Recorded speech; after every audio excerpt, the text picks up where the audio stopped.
Donc aujourd'hui on a la joie de recevoir à nouveau François Chemin pour son livre La vocation chrétienne de la France. Alors je vous invite, ceux qui ne l'ont pas, à l'acquérir. Et petit détail qui montre votre courage, vous avez pris une année de disponibilité de l'éducation dite nationale et vous ne vivez que de votre plume. Alors c'est un pari hasardeux, mais enfin. Donc, il mérite d'être soutenu.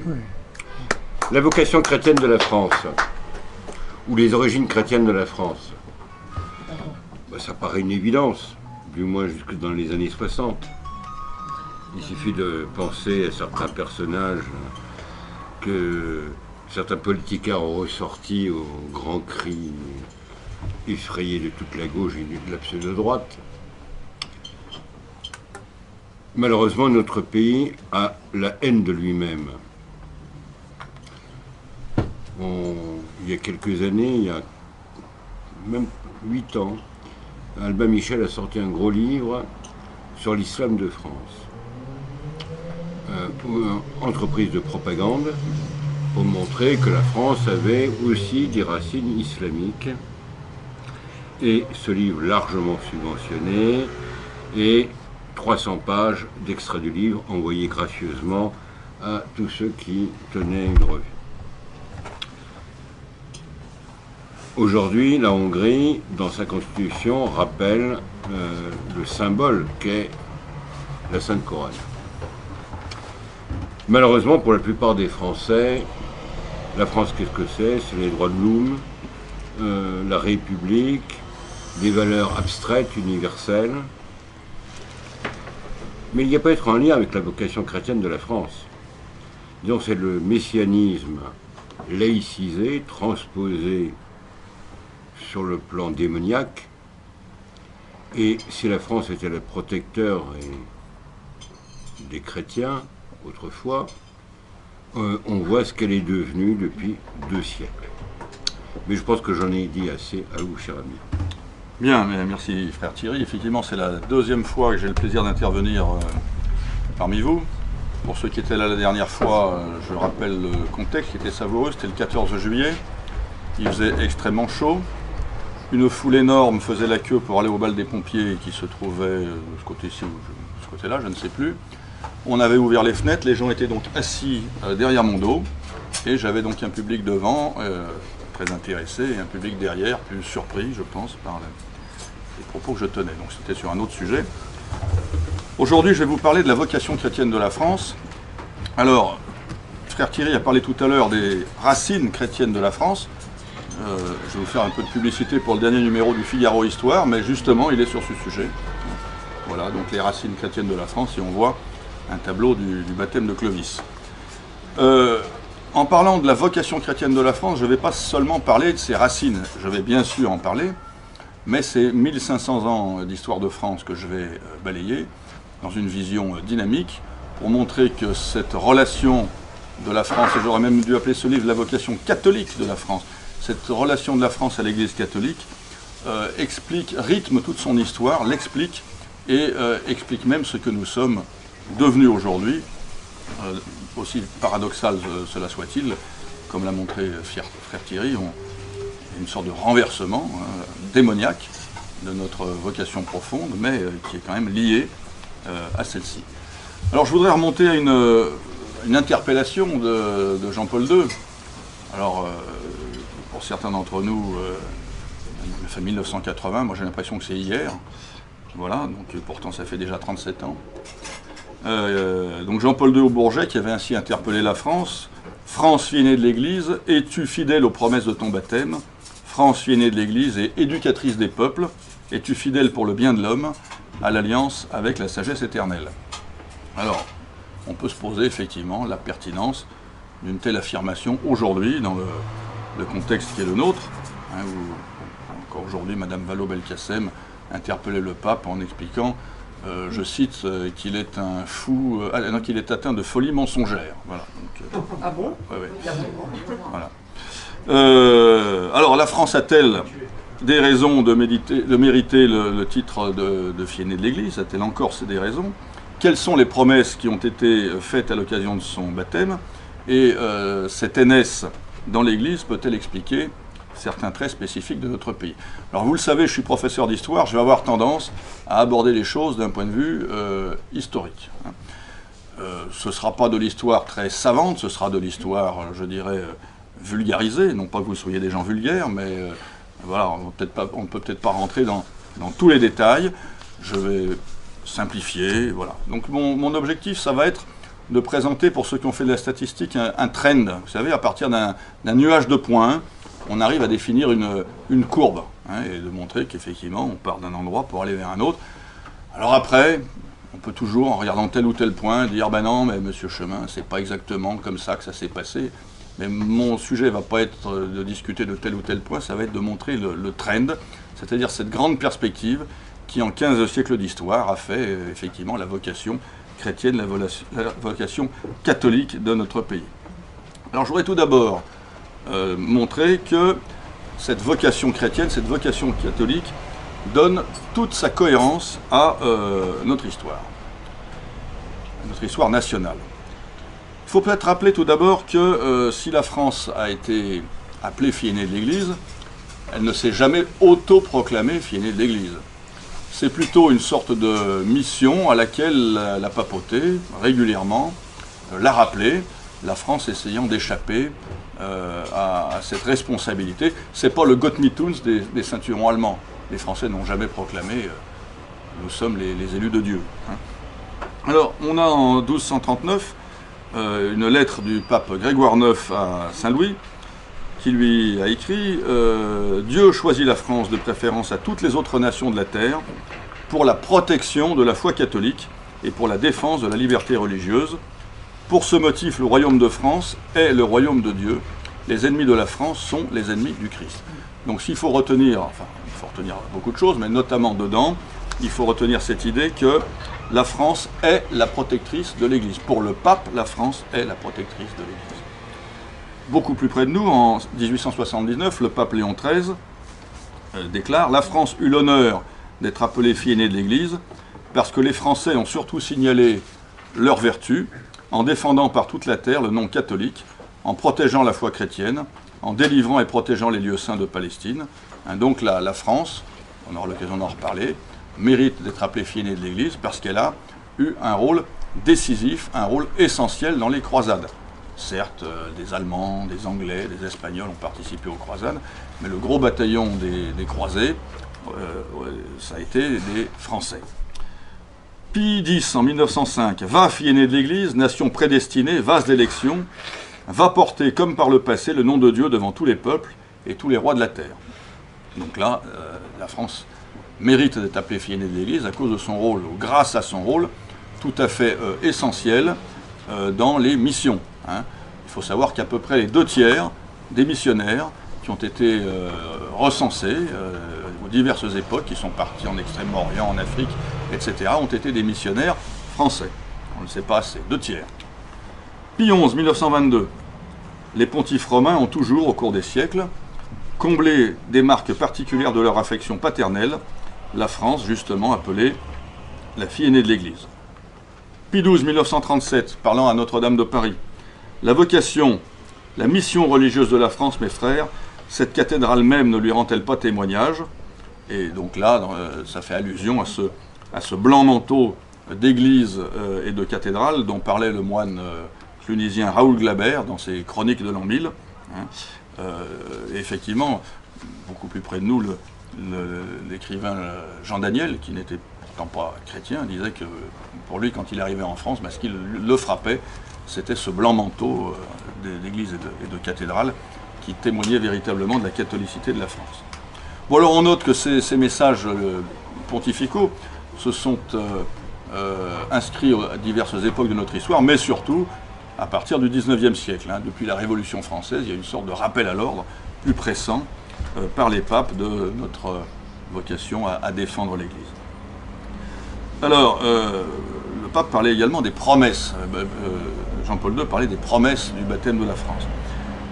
la France, comme on le sait, est née du baptême de Clovis. Alors je vais vous citer le général de Gaulle, non pas que je veuille à tout prix prendre position par rapport à la personnalité du général de Gaulle, mais il se trouve qu'il a parlé du baptême de Clovis en disant « Pour moi, l'histoire de France commence avec Clovis, choisi comme roi de France par les tribus des Francs, qui donnèrent leur nom à la France.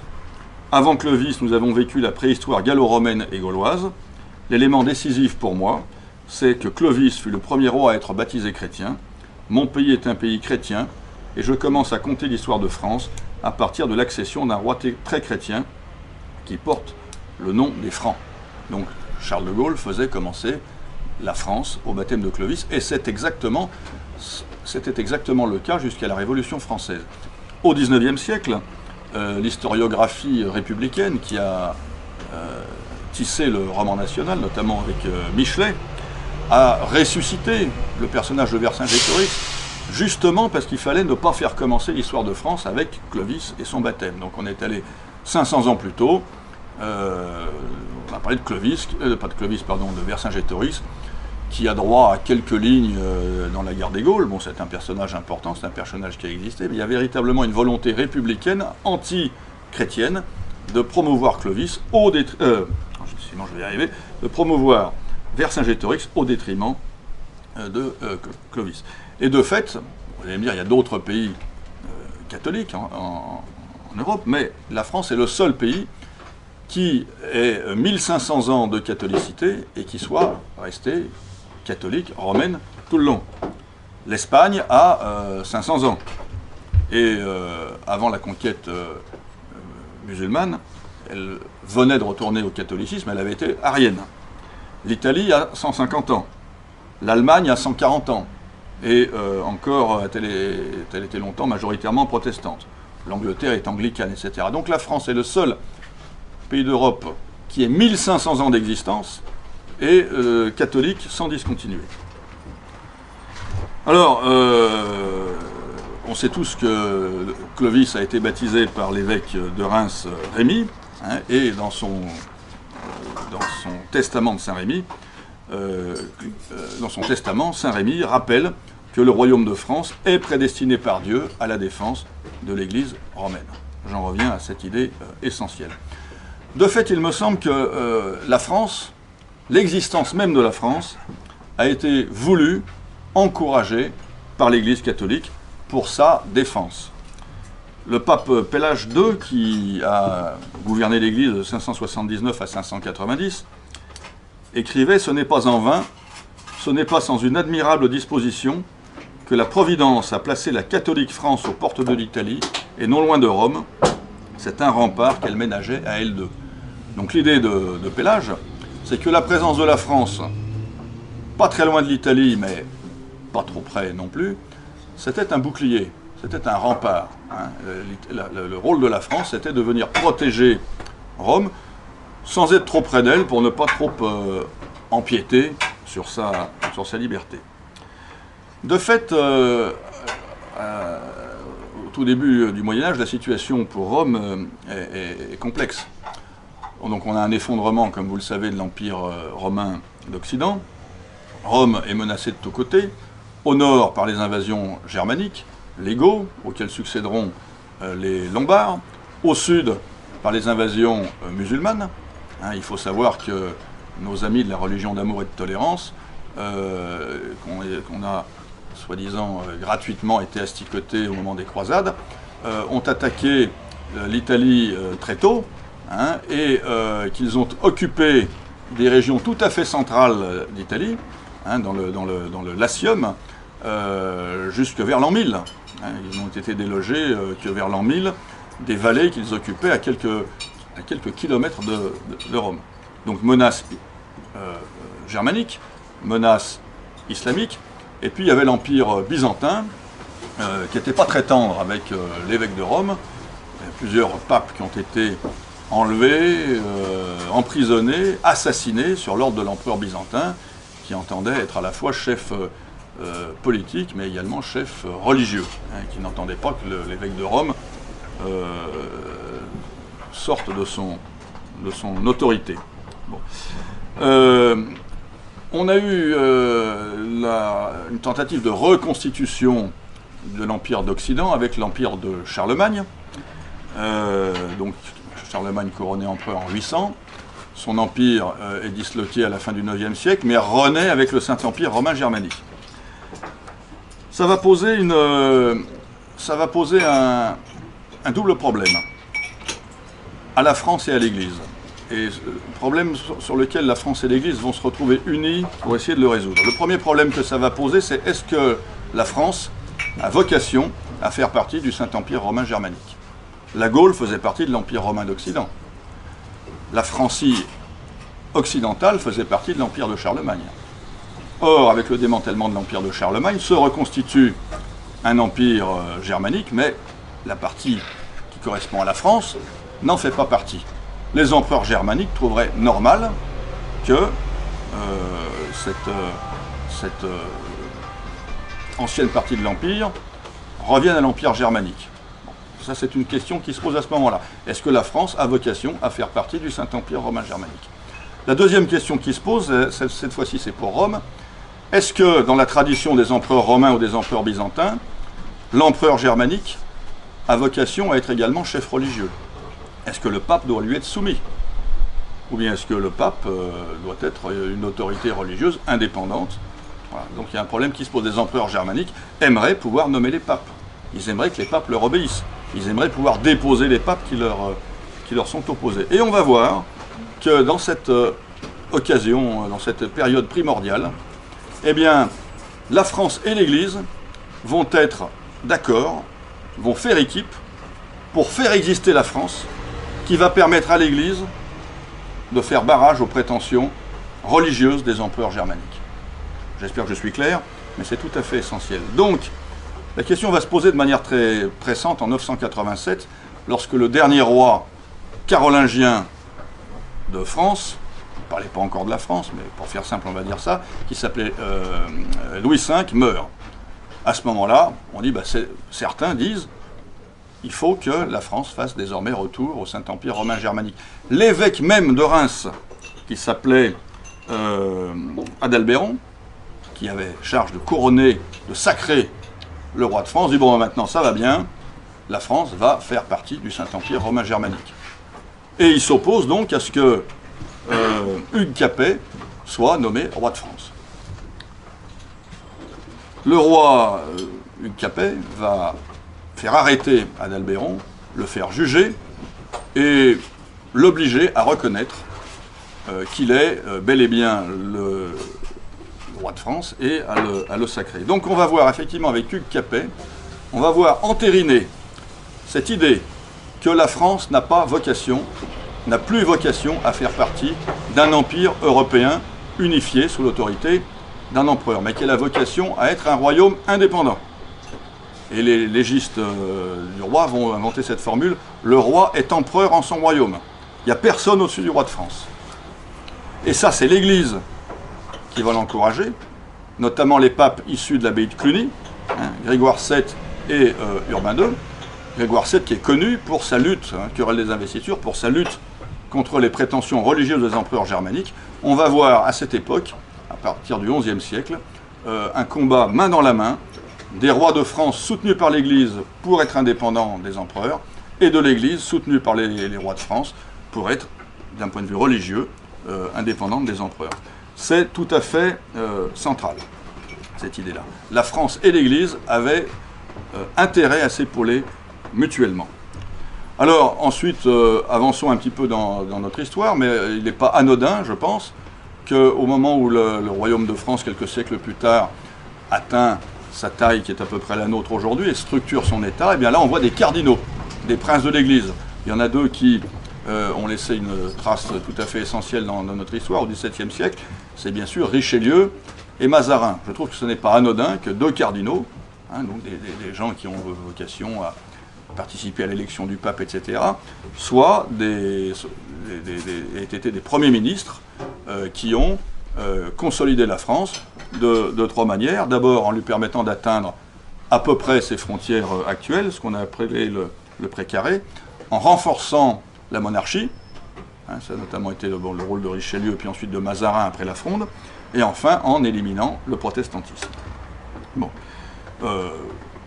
J'ajoute également un argument qui, est, à mon avis, est intéressant. Je pense que, moi je suis frappé de constater que plusieurs saints du calendrier de l'Église catholique ont gagné leur droit à la canonisation dans un combat pour la sauvegarde de la France ou la constitution de la France.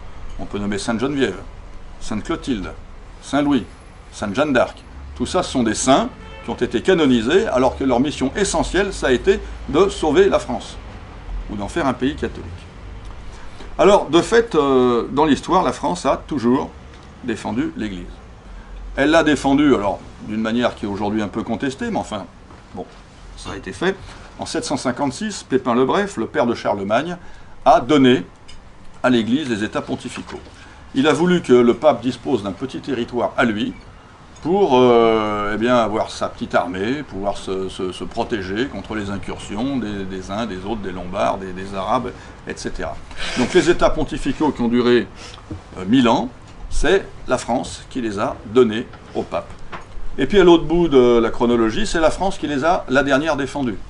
Lorsque, au moment de l'unité italienne, les armées des rois de Savoie, de Piémont, Garibaldi, s'en sont pris aux États pontificaux pour les intégrer dans l'Italie unifiée et faire de Rome la capitale du nouveau royaume unifié, eh bien c'est Napoléon III qui a envoyé des troupes pour défendre l'indépendance des États pontificaux. Le Premier ministre Rouher ayant décrété que l'attaque de Rome par les troupes italiennes était une insulte à la catholicité de la France. S'en prendre à Rome, c'est insulter la France catholique. Et enfin, après la chute de Napoléon, les zouaves pontificaux, commandés par le colonel de Charette, ont été les derniers défenseurs de Rome, et plus de la moitié de ces zouaves pontificaux étaient français. Autre épisode au cours de laquelle la France a aidé matériellement la papauté, eh bien c'est en l'accueillant en Avignon au XIVe siècle, de 1309 à 1378 précisément. Voilà le contexte. Donc le nord de l'Italie appartenait, au moins nominalement, au Saint-Empire romain germanique. Donc le Saint-Empire romain germanique arrivait aux portes de Rome et régulièrement les armées de ces empereurs attaquaient Rome pour enlever le pape, le déposer, le remplacer par un antipape, etc. Les cités italiennes également étaient partagées entre, dans toutes les cités c'était le cas, entre deux factions, les Guelfes et les Gibelins. Il y avait des familles Guelfes qui défendaient l'indépendance du pape et de l'Église, et il y avait les familles gibelines qui étaient, elles, partisanes de la supériorité de l'empereur sur le pape. Et ça entraînait une multitude de guerres civiles. Et Rome elle-même était partagée entre des familles guelfes et des familles gibelines. Donc, à un moment où ça devenait invivable, eh bien, la France a accueilli, pendant 3/4 de siècle, la papauté en Avignon.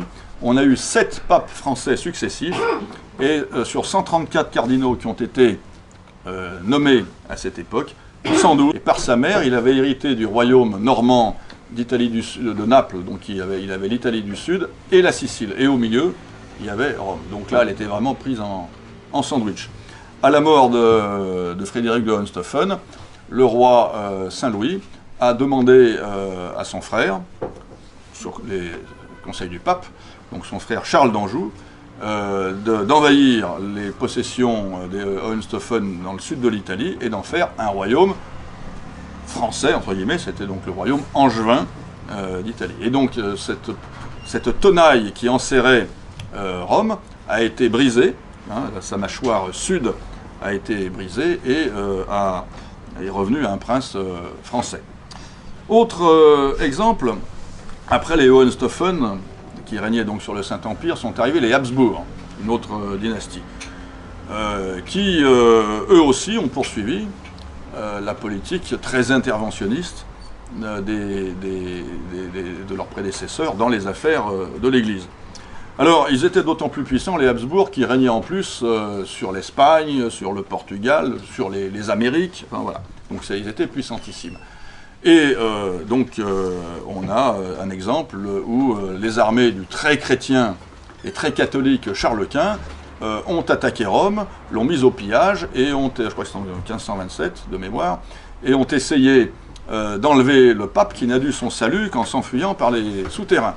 Bon, je pense que ça explique une politique régulière, un point régulier de la politique extérieure de la France à cette époque, qui a été de lutter contre les Habsbourg, y compris dans des alliances qui nous paraissent aujourd'hui contre nature. Il y a eu 2 alliances contre nature de la France. La première, c'est l'alliance avec les Ottomans.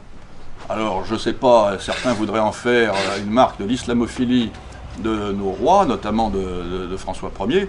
Moi, je pense qu'il faut y voir une preuve de cathophilie, c'est-à-dire qu'il s'agissait de défendre, y compris par une mauvaise alliance, la papauté contre les intrusions permanentes des Habsbourg, et le seul moyen, c'était d'affaiblir les Habsbourg. Deuxième exemple, on peut se demander effectivement pourquoi Richelieu, au moment de la guerre de 30 ans, 1618-1648, a délibérément pris le parti des princes protestants contre les Habsbourg catholiques. Eh bien tout simplement parce que son but, c'était d'affaiblir les Habsbourg, y compris en faisant alliance avec les protestants, parce que ça soulageait les pressions contre la papauté.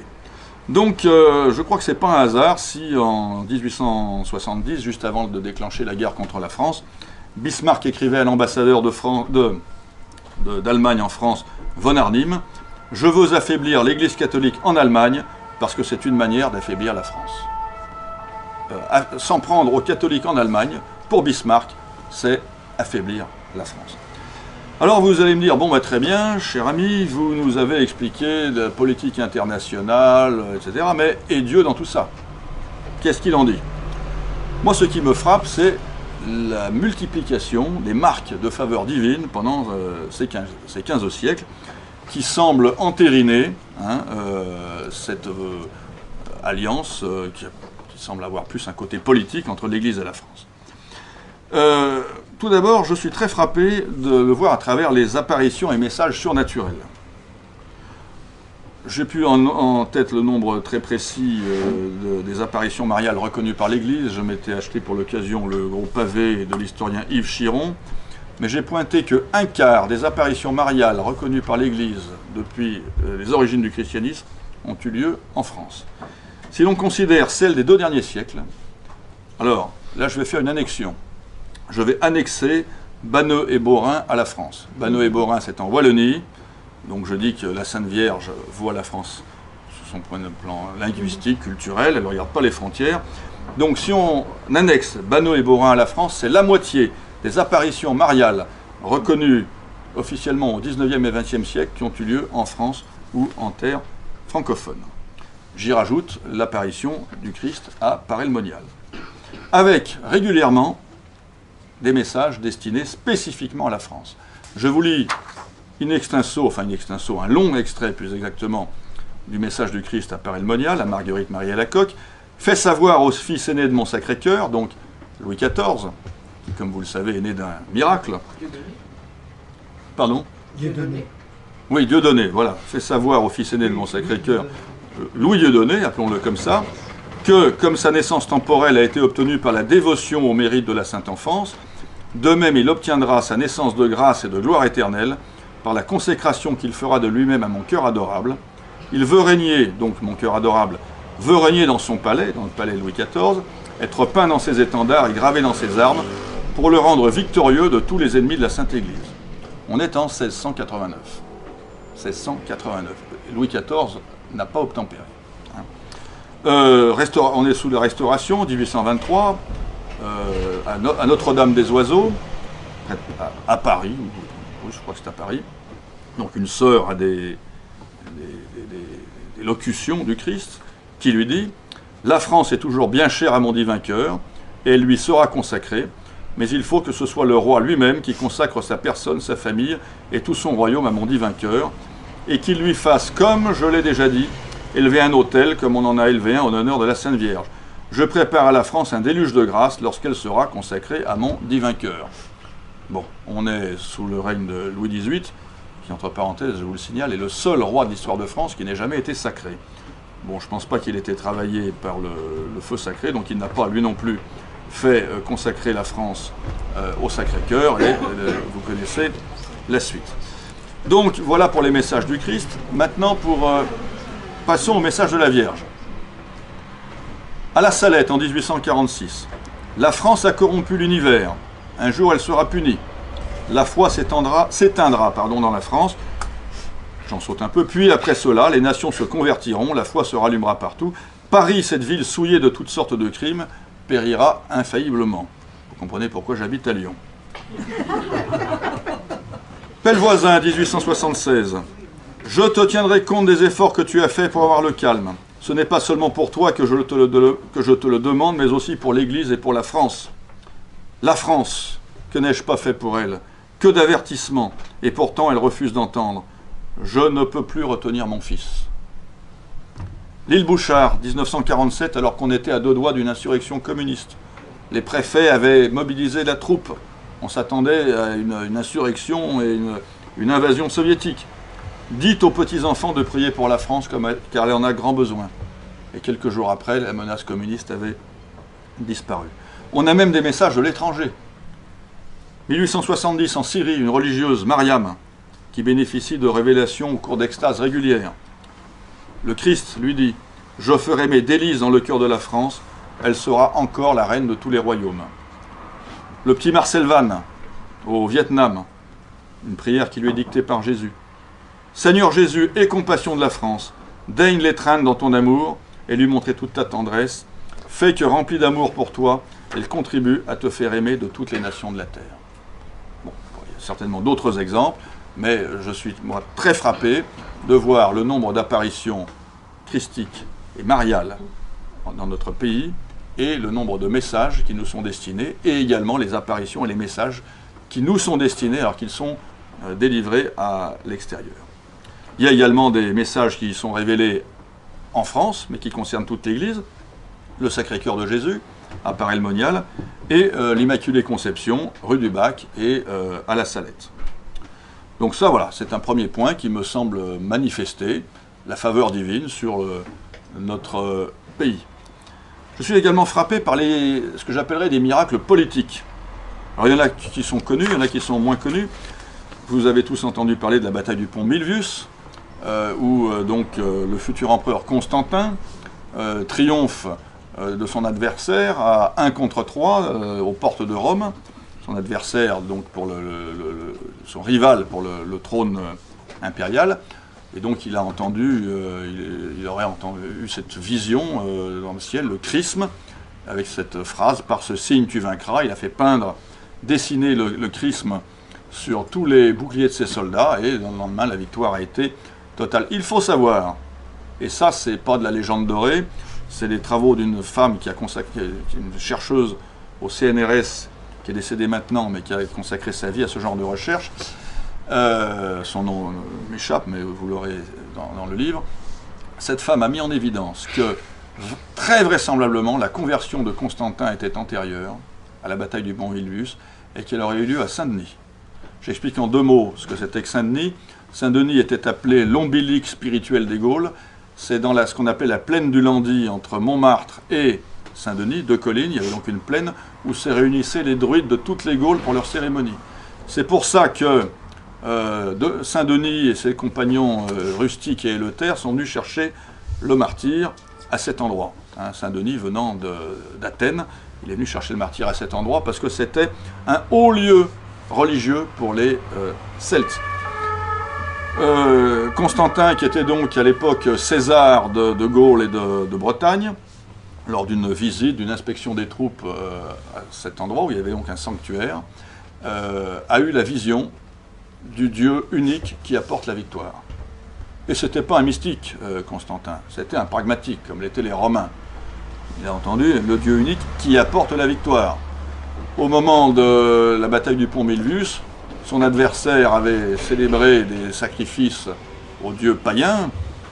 Constantin, avec son armée 3 fois moindre, s'est dit « je n'ai pas intérêt à célébrer des sacrifices au même Dieu. Je vais essayer l'autre, celui qui est supposé unique et donner la victoire. » Et ça a marché. Et de manière très pragmatique, il a décidé derrière lui qu'il fallait promouvoir cette religion jusqu'à ce qu'elle devienne la religion unique. Donc il y a un double miracle en fait. Il y a la bataille du pont Milvius, mais avant le pont Milvius, il y a la conversion de Constantin à Saint-Denis. Et c'est pour ça que le 9-3, comme on dit aujourd'hui, est essentiel. dans notre identité chrétienne et catholique. Hein, et est-ce que vous savez le sens de la devise, enfin pas la devise, le cri de guerre Montjoie-Saint-Denis? Eh bien c'est une vieille, ça vient du vieux germanique, hein, ça vient de Mungao, qui voulait dire protège le pays. Mungao Saint-Denis, protège ce pays Saint-Denis. Voilà. Donc le 9-3, c'est sacré. On se battra pour lui. Bon. Deuxième miracle, la bataille de Tolbiac, où Clovis donc, a eu cette révélation qu'il pourrait remporter la bataille s'il se convertissait au dieu de Clotilde, son épouse, et donc il a remporté cette bataille. Je précise, il y a une très belle expression qui est utilisée par les savants actuels qui travaillent sur ces questions. On appelle ça la théologie de la victoire. Moi, je trouve ça très beau, cette notion de théologie de la victoire. J'aime bien. La bataille de Poitiers, donc depuis 632, mort du prophète Mahomet, enfin prophète pour les Arabes, pour les musulmans, de 632 jusqu'à 732, donc pendant 100 ans, les Arabes ont connu une conquête ininterrompue, hein, le Moyen-Orient, l'Égypte, la Syrie, l'Afrique du Nord, l'Espagne, le sud de la France. Ils sont restés quand même longtemps dans les Maures, également dans la vallée de la Maurienne, hein, mais ils sont stoppés pour la première fois à Poitiers en 732 par Charles Martel, donc en France. Hein, la France est le premier pays qui a stoppé l'invasion islamique. Charles Martel qui avait consacré son armée à la Sainte Vierge et qui a fait don de son épée au mont Saint-Michel, donc à Saint-Michel, et donc elle est partie au mont Saint-Michel. Et j'ai découvert récemment, vous avez peut-être reçu comme moi la même neuvaine pour la France, que l'épée de Jeanne d'Arc serait peut-être, d'après certaines traditions, l'épée de Charles Martel. Bon, ça c'est pas prouvé, mais enfin, certains le supposent. Bon. Jeanne d'Arc, donc, qui meurt en 1431, et peu de temps après sa mort, eh bien, la guerre de 100 ans, qui, comme vous le savez, a duré 116 ans, s'achève. Et là aussi, que cette guerre qui a duré si longtemps et qui a été marquée par tant de déboires pour notre pays s'achève aussi peu de temps après le martyre de la Sainte, eh bien, on peut certainement y voir une marque tangible de l'affection de Dieu pour la France. Je parlais tout à l'heure de la naissance de Louis XIV, c'est aussi un miracle tout à fait marquant. Donc Louis XIV qui est considéré, à tort ou à raison, comme le plus grand roi de France. Vous vous souvenez que Louis XIII est marié à Anne d'Autriche depuis 25 ans, il n'avait toujours pas d'enfant. Donc on commence à désespérer. Apparition de la Vierge et de Jésus au moine Fiacre, lui annonçant la naissance d'un dauphin si une neuvaine était effectuée. Et donc, au terme de la neuvaine, la reine, qui était stérile depuis 25 ans, eh bien, découvre qu'elle était enceinte. Donc là aussi, vous ne m'en voudrez pas, chers amis, chers frères, je vais encore citer le général de Gaulle, c'est pas que je vous fasse de la publicité pour cet homme, mais il se trouve que c'est très intéressant ce qu'il a dit. En 1959, de passage à Rome, devant les religieux, il visite un monastère et il a déclaré « Notre pays ne serait pas ce qu'il est s'il n'était d'abord un pays catholique. Les Françaises et les Français religieux, je prends acte de ce que, servant Dieu, ils servent aussi notre patrie. Je pense que si Dieu avait voulu que la France mourût, ce serait fait. Il ne l'a pas voulu. Elle vit, l'avenir est à elle. » Je crois que ça résume admirablement la question. Je citerai également le cardinal Baronius, César Baronius au XVIIe siècle, qui a écrit « Malgré les crimes de ses rois, le royaume de France n'a jamais passé sous une domination étrangère, et le peuple français n'a jamais été réduit à servir d'autres peuples. C'est cela qui a été accordé par la promesse divine aux prières de Saint-Rémy. » Bon, alors j'ai pris quelques exemples, on pourrait certainement les multiplier, on a certainement tous en tête cette résurrection miraculeuse de notre pays dans les moments les plus noirs. On peut effectivement repenser à la défaite de 40 et 4 ans plus tard la libération, et on peut multiplier les exemples. Bon. Alors, et ce sera le troisième volet de mon exposé, je vais essayer de voir de quelle manière cette vocation chrétienne, cette vocation catholique de la France, explique ce que nous sommes aujourd'hui, même si, comme l'a dit tout à l'heure frère Thierry, ça peut être une explication de choses assez paradoxales. Alors tout d'abord, je crois que de manière très simple, le catholicisme marque totalement notre territoire. D'abord le symbole de notre pays, hein, quand on le monte, il y a la tour Eiffel, mais il y a aussi le Mont Saint-Michel, hein, ce qui symbolise la France d'un point de vue touristique, patrimonial. C'est un lieu religieux, c'est le Mont Saint-Michel, Saint-Michel étant en plus un protecteur de la France. Il y a également les clochers, le symbole de nos villages. Alors je vais vous faire de la pub pour Mitterrand. Rappelez-vous sa publicité La Force Tranquille, sa campagne. Il posait devant un clocher. Hein. Voilà. Donc c'est pas pour rien. Bon. Qu'est-ce qu'on vient visiter en France? Les touristes, vers quoi ils se bousculent? Les cathédrales, les abbayes, les églises du XIIe siècle, etc. Bon. Et puis enfin, il faut quand même ne pas oublier qu'un quart des noms de communes en France ont un nom qui commence par Saint. Alors il y a certains élus, j'ai constaté que les communistes aiment bien dire, Marie-Georges Buffet dit Denis en parlant de Saint-Denis. Très marrant, j'ai constaté ça. Bon, ben voilà, donc ils pourront bien déformer les noms comme ils veulent. Il y a un quart des noms des bleds de ce pays qui portent un nom en saint. Je crois également que la catholicité de notre pays explique, alors là vraiment pour le meilleur et pour le pire, sa vocation à l'universel. Hein. Catholique, ça veut dire universel. Et la France étant fille née de l'Église catholique, a toujours eu vocation à l'universel. On peut multiplier les exemples. Si je prends l'exemple tout à fait contestable, je suis le premier d'accord avec vous, des Lumières. Bon, les Lumières françaises ont poussé à l'universalisme. Les Lumières allemandes, au contraire, ont poussé au nationalisme. Hein, avec les frères Grimm. Voilà. Pour le meilleur, il y a les croisades. Cet énorme élan des croisades, les Français ont été totalement plus que partie prenante.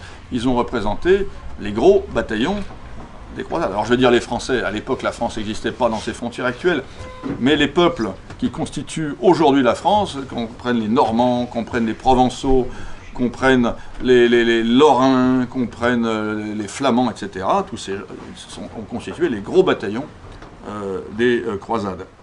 Pour le meilleur toujours, j'ai parlé tout à l'heure des missions à l'étranger, avec les 2/3 des missionnaires. Alors on pense bien sûr aux Espagnols, aux Portugais, aux Italiens, mais les 2/3 des missionnaires ont été des missionnaires français. Pour le moins meilleur, on va dire, il y a les soldats de l'an 2. Bon, bah c'est vrai que là il y a une autre forme de messianisme. On avait réinventé la République, on en a fait quelque chose de... On a sacralisé la République, la démocratie, on est parti, tels des nouveaux croisés, tels des nouveaux missionnaires, porter cette bonne nouvelle-là au monde entier. De même, la Déclaration des droits de l'homme, alors on peut effectivement, et à très juste titre, en contester énormément. Il n'empêche que si on la compare au Bill of Rights anglais, que dit le Bill of Rights anglais en 1688? Il dit « les Anglais ont des droits ». Que dit la Déclaration des droits de la Constitution américaine? Il dit « les Américains ont des droits ». Que dit la Déclaration des droits de l'homme? Il dit « tous les hommes ont des droits ». La Déclaration française, elle pense aux Français, pas plus qu'aux Chinois, aux Patagons ou aux Zoulous. Alors que les Anglais, ils pensent aux Anglais, et les Américains, ils pensent aux Américains. Donc ça, je crois que c'est clairement lié à cette catholicité de la France. On est un peuple qui a naturellement vocation à l'universel. Et c'est en cela que le pape Jean-Paul II a appelé la France éducatrice des peuples. Et encore une fois, pour le meilleur et pour le pire. Pourquoi est-ce que Staline a massacré tout ce monde? Pourquoi est-ce que Mao a massacré tout? Pourquoi Paul? Parce que la France l'avait fait la première révolution sanglante, idéologique. Ça a été les Français qui l'ont faite et elle a été imitée dans le monde entier. Donc on peut éduquer dans le bon sens et on peut, hélas, nous les Français, éduquer dans le pire. Autre point qui me semble important et très très lié à notre identité catholique, c'est cette fameuse question de la laïcité. La laïcité, c'est un concept qui n'est absolument pas compris par les peuples voisins et qui pour moi est étroitement liée à l'aînesse de la France dans l'Église catholique. Je vais vous donner des exemples concrets. À chaque fois qu'il y a eu un schisme dans l'Église catholique, il a eu des raisons politiques. Le premier grand schisme, le schisme d'Orient, a tout simplement pour cause le fait que l'empereur de Byzance, de Constantinople, n'acceptait pas que son Église, je ne vais pas dire nationale, on ne parlait pas de nation, mais impériale, continue d'être soumise à l'évêque de Rome. Il entendait, lui, empereur de Byzance, être le chef religieux. Je vais vous donner un exemple, mais c'est très très intéressant, et ça j'ai découvert ça récemment. Lorsque Charlemagne a été couronné empereur par le pape Léon III en 800, figurez-vous qu'ils ont failli en venir aux mains, d'après les chroniqueurs de l'époque. Pourquoi? Parce que Charlemagne voulait que le pape, dans la tradition romaine et de ce qui se faisait à Byzance, se prosterne devant lui. Et que lui, Charlemagne, se mette la couronne sur la tête devant le pape prosterné. Et le pape n'a pas voulu. Alors ils se sont bagarrés, et le pape a mis la tête sur la couronne de Charlemagne. Mais Charlemagne a dit à son fils Louis le Pieux, tu ne te feras pas avoir mon grand. Et Louis le Pieux s'est mis lui-même la couronne sur la tête. Donc quand on nous explique que... moi je suis payé dans l'éducation nationale pour expliquer que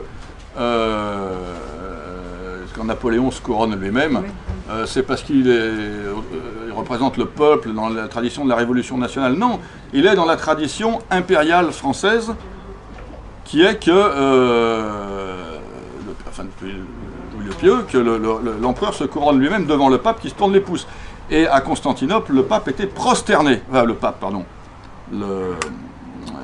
patriarche était prosterné. Bon, plus que son église continue d'obéir à ce zozo qui ne veut pas que l'empereur se mette lui-même la couronne sur la tête.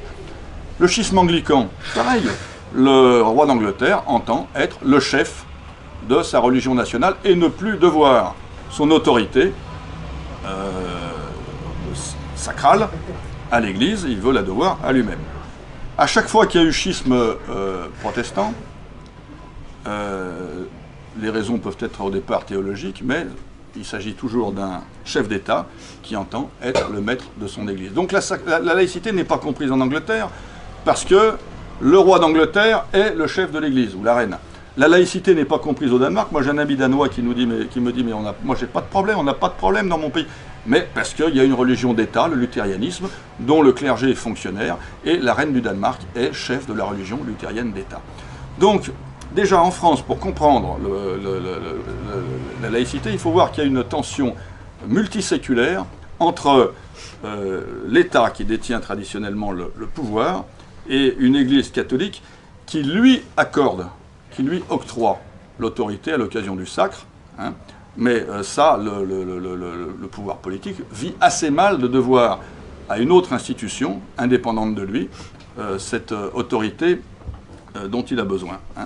Voilà. Donc ça, c'est quelque chose, donc toute la difficulté. Alors, pour faire très simple, parce que c'est l'objet de... Je crois que j'ai parlé de ça déjà il y a 1 an et demi dans la précédente conférence, mais pour faire très simple, le gros problème pour comprendre la laïcité dans notre pays, c'est qu'on est pris entre une double tradition, la tradition concordataire qui est que l'État avait fonctionnalisé l'Église, et après 1905, on a la République qui se cléricalise, c'est-à-dire qui se prend comme une religion.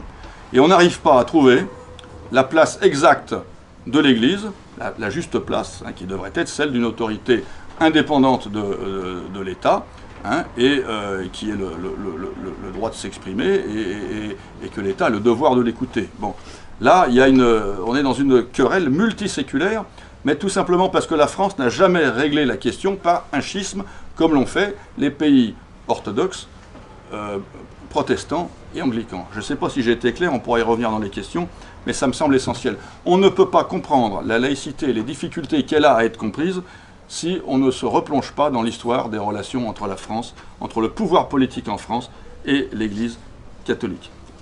Autre point qui me semble important, et là peut-être plus simple à comprendre, hein, mais je pense que cette aînesse de la France dans le catholicisme explique notre, à mon avis, injustifiée et injustifiable prétention à la culpabilité. On est toujours en train de battre notre coulpe.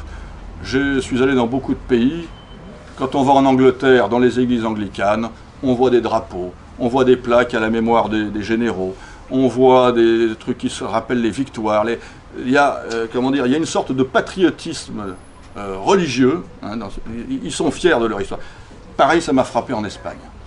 Il y a une fierté nationale, patriotique, qui se retrouve y compris dans les églises. Et bien chez nous en France, on cultive la mauvaise conscience, on cultive la repentance. Et pour moi, j'y vois une sorte d'imprégnation chrétienne du message évangélique qui va plus loin et qui va même au-delà de ce qui devrait être sa juste place. Le Christ m'invite, moi, personnellement, à ne pas regarder la paille qui est dans l'œil du voisin, parce que moi, personnellement, j'ai une poutre. Il n'a jamais dit que les Français, collectivement, ne doivent pas regarder la paille qui est dans l'œil des voisins, parce qu'eux ont une poutre.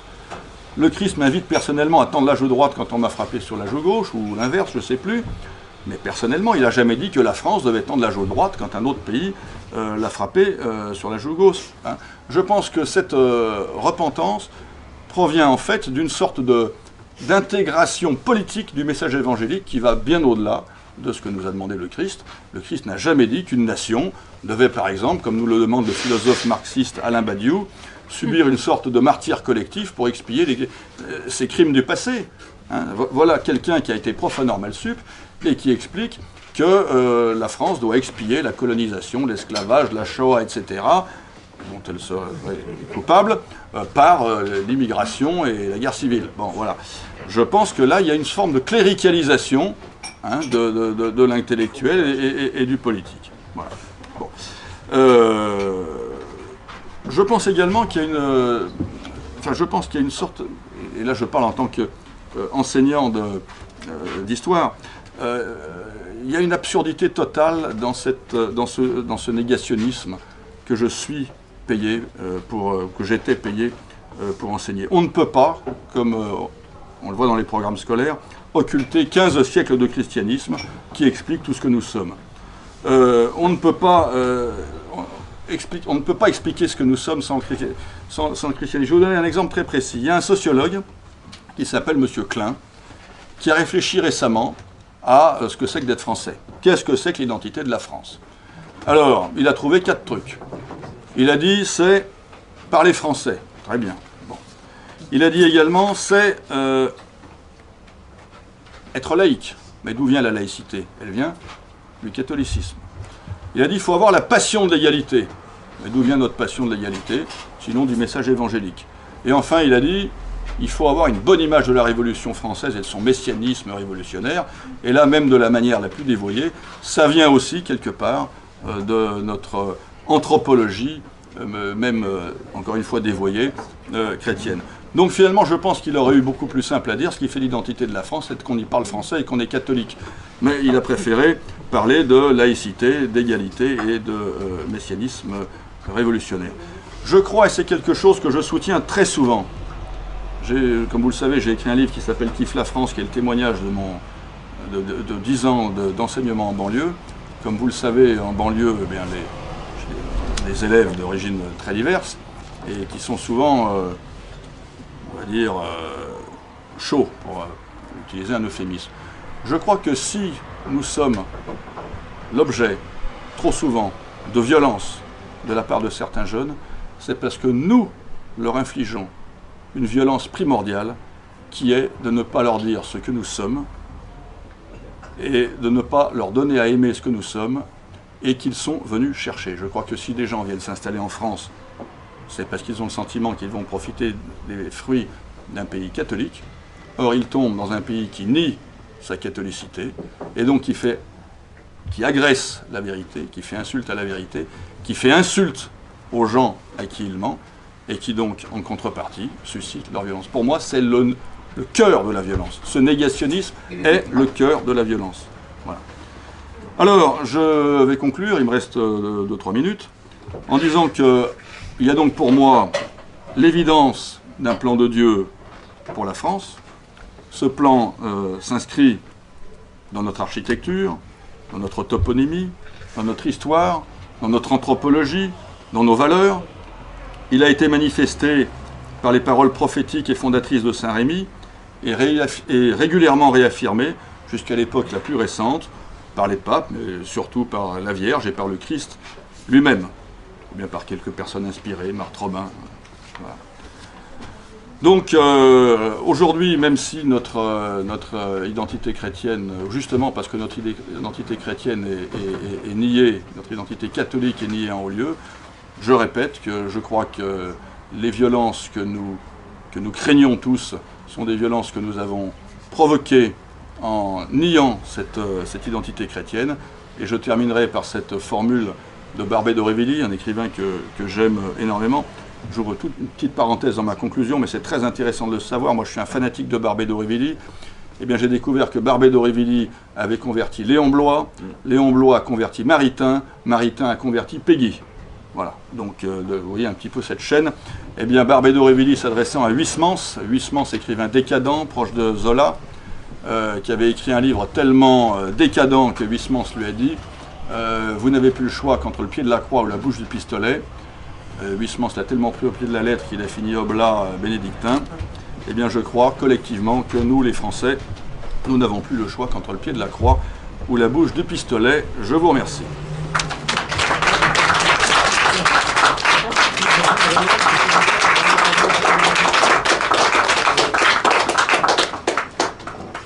Bon, je pense